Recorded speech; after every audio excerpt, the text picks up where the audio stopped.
2020 was a wonderful, terrible year. First of all, let's talk about the elephant in the room: death. There was so much death in 2020, about 5 to 10% compared to the year before. Given that humanity just invented a new super flexible and rapidly developed vaccine family, maybe 2020 will turn into the year that bumped the life expectancy up a decade. We will see. According to those stats, it seems that 9 out of 10 deaths weren't the 2020 special, but due to the fact that we are getting older and other such human imperfections. I had some losses too, and they were of this type. So 2020 wasn't special because of death, but because of fear of death, employed by media, governments, companies, science, and what we could call other people, in order to shape your behavior in a way that was on your advantage. And it worked. The response wasn't exceptional, but was okay. If the so-called exponentials the experts warned about kicked in, 2020 would be a complete disaster. The Buddha says life is suffering. Another Japanese saying is, pain is inevitable, suffering is optional. Most of 2020 suffering was human-induced. We could avoid most of it.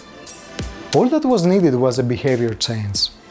When cars turned fast, people started dying in car accidents. It took a few decades, but we finally got convinced that we shouldn't drink and drive and that we should wear seatbelts. Our super dense cities' increased connectivity set the scene for a super contagious virus. It turned a whole range of human behaviors to dangerous, as if we were all driving drunk every time we were taking the subway. We understood the rules sufficiently by April. All we were asked to do is the equivalent of stop drinking before driving and wear seatbelts. We just didn't have 2 decades. We had weeks to learn. And that was the pain. But the suffering? To turn the health issue into a political issue, make masks a statement, spend months outraged for all sorts of other problems as if we didn't have enough. Disregard obvious solutions in the name of political correctness. Turn all our communication online, and no online company have the dignity to say, I won't exploit those people this year with excessive advertising and polarization for fun and profit. Look, in New York we are still running the mask campaign, outdoors, on the streets, with no scientific basis. So the thing is, there was so much peer pressure and it was so impossible to be out in the street without a mask because I forgot it today. So I went and just bought a new one. And now I feel much better.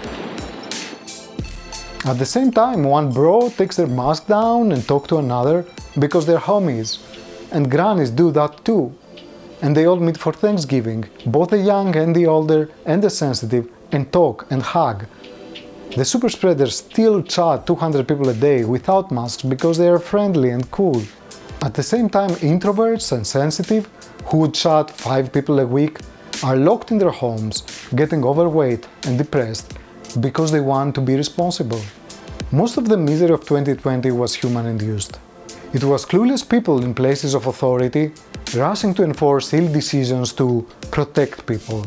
Do you remember in the high school when a poor teacher, instead of punishing the troublemaker, would lecture and punish the whole class? Do you remember the class suffering and the sociopath troublemaker doubling down on troublemaking, since he could enjoy his impact amplified by the poor teacher? That was our 2020 suffering. It was easier for science to discover a vaccine in 1/10 of the time rather than humanity keep their poor teachers accountable. 2021 finds me worried and disappointed with humanity. There is an alarming lack of wisdom, clear thinking, honesty and bravery. My instinctive reaction is to protect myself, to build fences and put everyone I care about in them, in a place where predatory companies, media and governments and clueless people won't be able to touch. I guess it comes with age. I will do that in 2021, but I hope one day we will all be free. More free than we were before 2020, before 2008, before 2001. I will keep working on that because more fences sound to me only like a temporary, miserable solution. Thanks for watching and I don't care if you're sharing.